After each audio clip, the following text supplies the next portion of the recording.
In this video I'm going to cover how to make the wheels for the new bandsaw that I'm building. Now for the ball bearings in the wheels, I bought 4 of these ball bearings. I got these reasonably priced locally at a surplus store.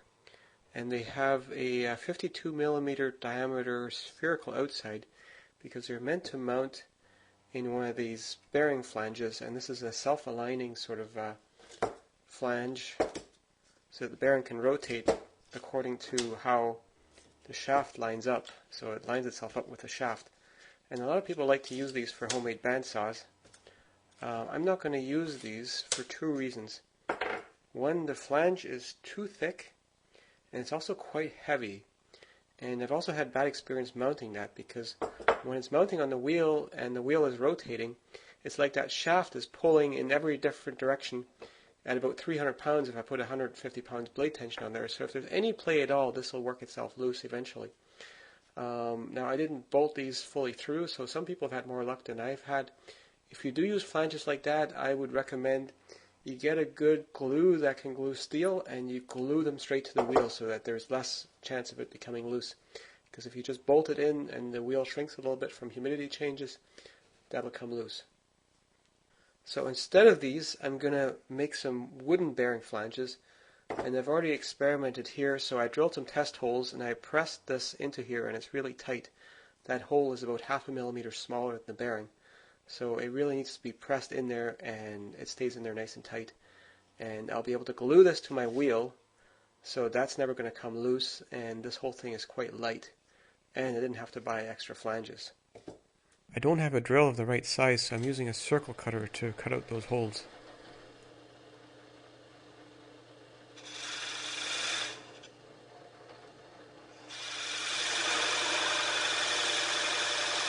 The problem is my circle cutter doesn't go quite deep enough, so I have to now counterbore it out from the other side with a Forstner bit to open the hole completely. Inserting the bearings in here would ideally be done with a press. I don't have a press, so what I have is a less than graceful operation.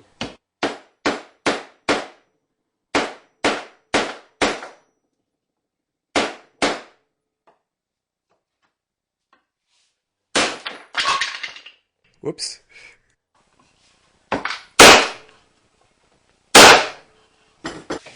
After all that pounding, I had the idea of using the vise to squish it in. I should have thought of that earlier. So let's check how flush that is. Around 4 sides. Well, that side might be a bit high, but it's within a couple of thou, and I think that's close enough. So some people don't know where to get a shaft for these bearings. I got mine at the metal supermarket. It really didn't cost very much, but I thought just to help people, I'd try something else. So I'm going to use a piece of plumbing pipe instead of a solid shaft. And this plumbing pipe is a standard size, and it's got a little bit of play with a 7/8 inch bearing. But it only takes a little bit of shimming, so if I just wrap a piece of paper around this pipe,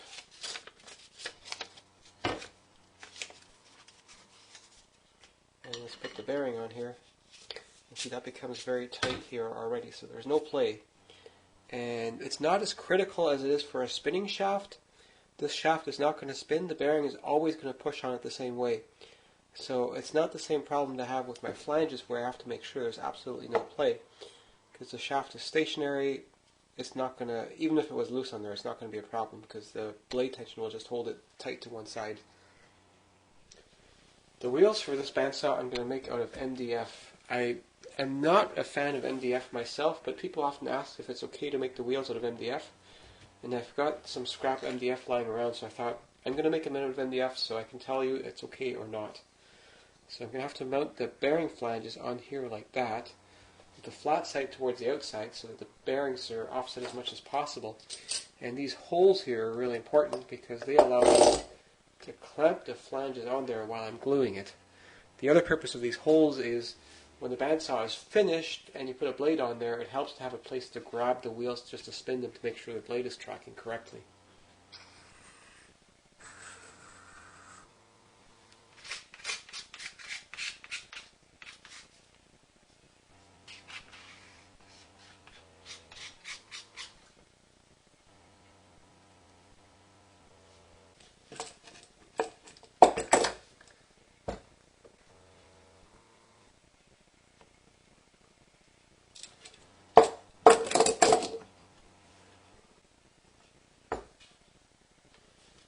With the bearing glued down on this side, I now need to glue down a bearing on the other side so that when this thing spins on the shaft it won't wobble at all. So I need my shaft to actually fit fairly precisely on here, and it's a bit loose and I can't really shim it up with paper very well right now, so I'm going to put some shim in there. Now I could have cut some shim from a pop can, but I didn't actually have any pop cans handy, so this is actually some brass shim stock. So we put the shaft in here with the shims.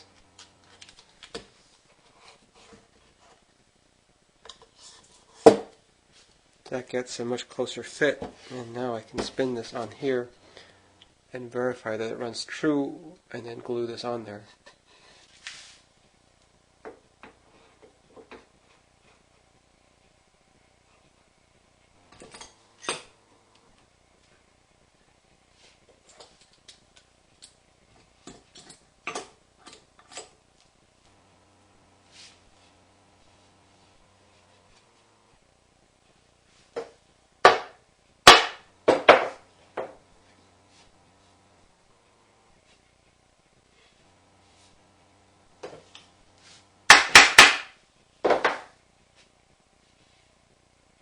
I wasn't really that happy with how true this one was, but most of the variation is actually radial. It doesn't wobble by that much. Now, to avoid having to turn off too much material, I'm using a set of trammel points to mark the radius according to where the bearings actually are.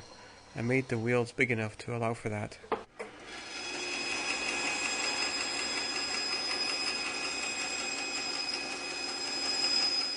Now next I'm going to spin this wheel to turn down the edges, and to do that I'm fastening a temporary pulley to it, which I'll use to power the wheel. So here's my setup for putting a crown on the wheel. I'm just going to use it like a lathe with a chisel against here, and I've got my temporary pulley attached to this side, and I'm turning the shaft on its own bearings, and I've put lots of shims in there because this pipe is a bit smaller than the bearing hole. But I don't want this to have play while I'm turning it, so it's full of shims in here. And I've got the hose for my dust extractor here to suck up the dust because this MDF dust is kind of awful.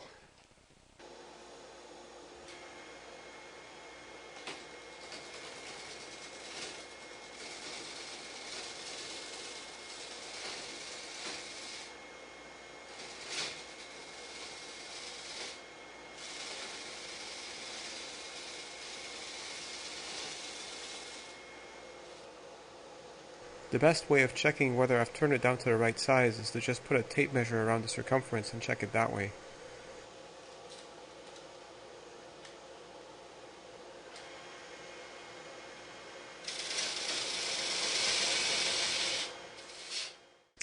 So done with the wheel turning, and it's running nice and true. So this is a 12-inch bicycle tube, and my bandsaw that I'm building is a 14-inch. So this is deliberately a bit smaller so that it'll stretch around the wheels. And I have to now cut this open so that I just get a band. So the thing is to start around the valve, just cut around here. And I'm actually going to cut away a fair bit of this tube because this is much wider than I need it to be. So just cutting all the way around like that.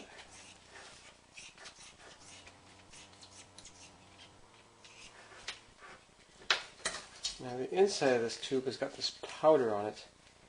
I need to get this off because I want that inside just to be rubber so that it's sticky, so that when I put it against the wheel, that will prevent it from sliding around. With the inner tube washed, now it's a matter of stretching that over the wheel. I've already put a little bit of varnish on there just to make sure that the inner tube can stick to it a little bit, but I'll varnish that more later. So stretching that over is a little bit tricky. Helps to clamp it on one side.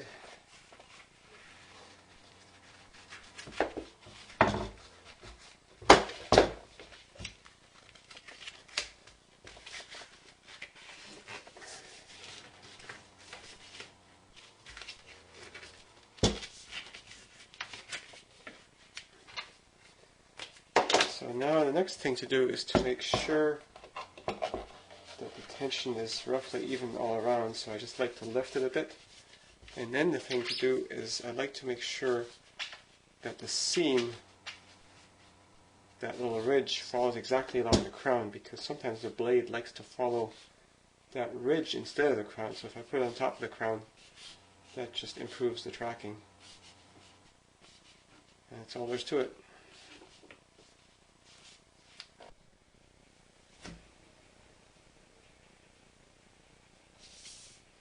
Now that seems to be running fairly true. Now the other thing is I switched to using some plastic for the shim stock.